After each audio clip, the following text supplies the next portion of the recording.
Hey, what's up, wine speeders? Amanda McCrossin here from @Sommelier, and today we're talking about weird wine pairings. Stay tuned.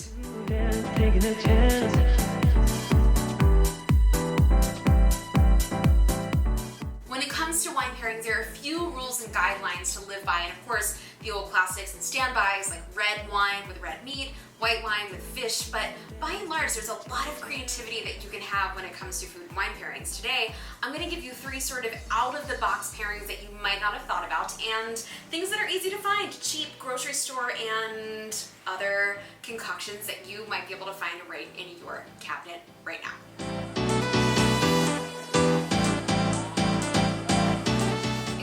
Anything as classic and ubiquitous as a peanut butter and jelly sandwich, and whatever form you choose to eat that in, whether it's making it from the goods you already have in your cabinet or buying a pre-made version, there is one particular wine that just always seems to work really well with PB&J, and that is Zinfandel. Why it works? Well, it works for a few reasons. One, Zinfandel is an incredibly fruity, juicy, and sort of peppery wine. It's got a ton of blue fruits, black fruits, and red fruits, and it's generally pretty soft when it comes to tannin, making it a really great pairing with any sort of jam that you're going to be having. The peanut butter, of course, adds a fat component, a slightly salty component, which most red wine really loves, and of course the bread sort of ties it all together. And so this is one of my favorites, and also a favorite of our very own MacNeil.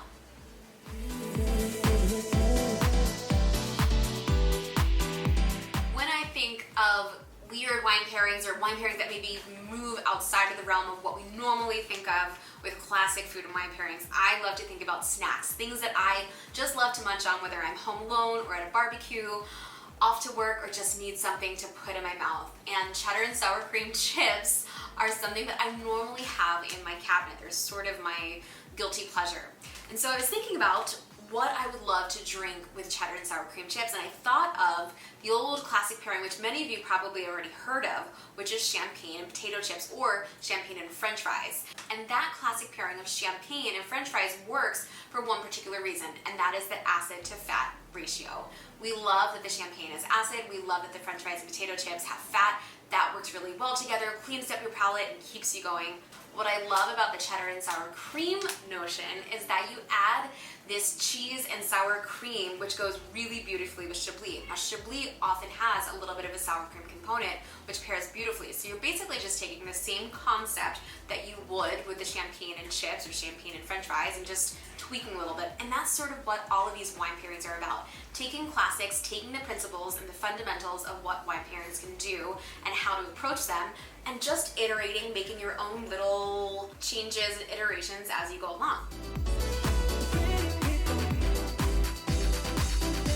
Last but certainly not least is a snack that I discovered from one of my favorite food bloggers. You may have heard of her, No Crumbs Left, and one of her most popular recipes is something incredibly simple that you can make that I do all the time and leave them out on my kitchen counter. And that is her marinated red onions. Now, these little babies sound a little bit unusual, but when put together, they are magic.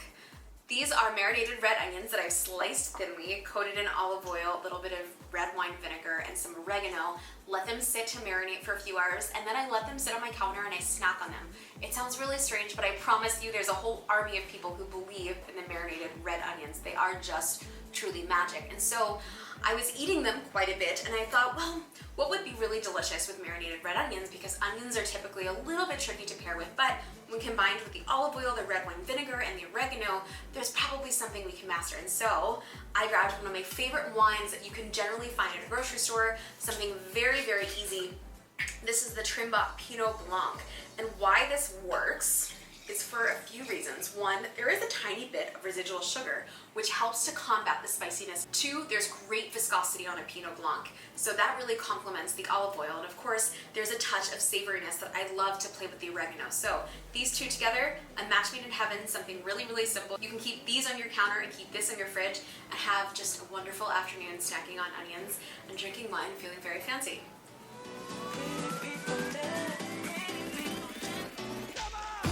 Alright, I know I said I was only doing 3, but I couldn't resist. This is one of my favorite pairings of all time, and because we're in a steakhouse right now at Press, this couldn't be more appropriate. This is actually a pairing that I cannot take credit for, that I discovered while I was at a 3 Michelin starred restaurant in Chicago.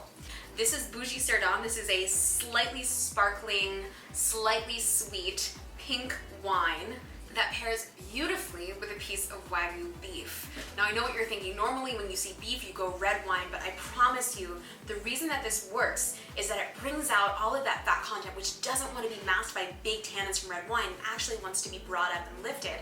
And that is exactly what this does. The viscosity of this sugar in this wine complements the viscosity of the beef, and then also the sparkling component gives it a little bit of lift, it gives it life, it gives it zest, and it's a really fun way to change up your normal wine pairing and find something new and turn your palate on its head, which is really what wine pairings are all about.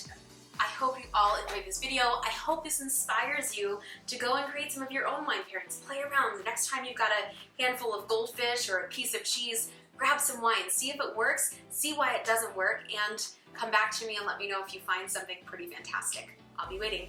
Thanks for watching. See you soon.